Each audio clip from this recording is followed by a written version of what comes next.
Isang Pilipinas sa mga bansang madalas tamaan ng kalamidad dahil dito patuloy mga hakbang ng pamahalaan upang maging handa ang ating bansa mula sa ganitong kalikasan at maiiwasan ang pagkawala ng buhay.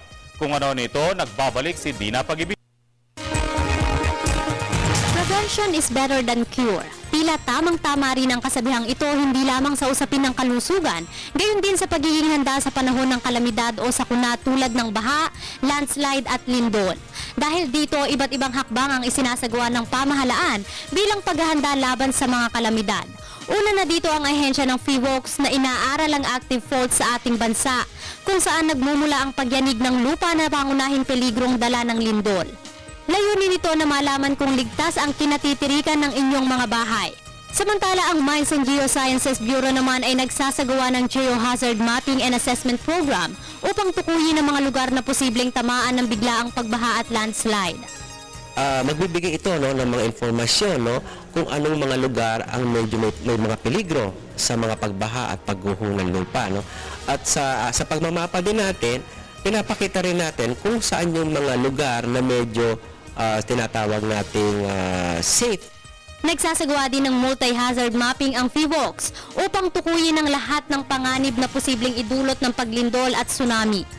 Kung maghahanda ang iba't ibang ng ating bansa sa mga potensyal na mga disaster, dapat paghandaan natin ang sabay-sabay ang iba't ibang mga panganib.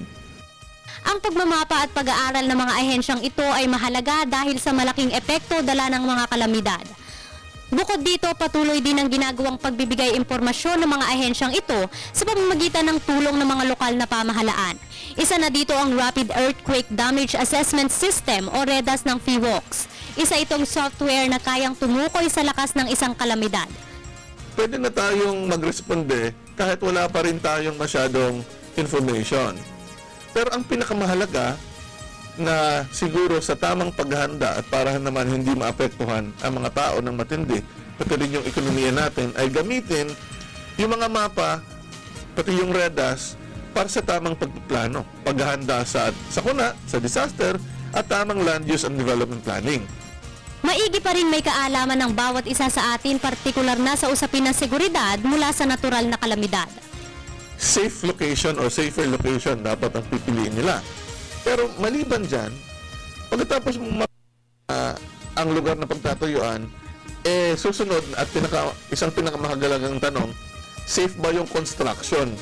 Una-una, kailangan malaman natin anong klaseng peligro ang meron tayo at paano ito mapapaghandaan. Pwede namang sinasabi na may mga engineering intervention na pwedeng gawin o kaya yung early warning na sinasabi natin. Para sa Telebisyon ng Bayan, ako si Dina Pag-ibig.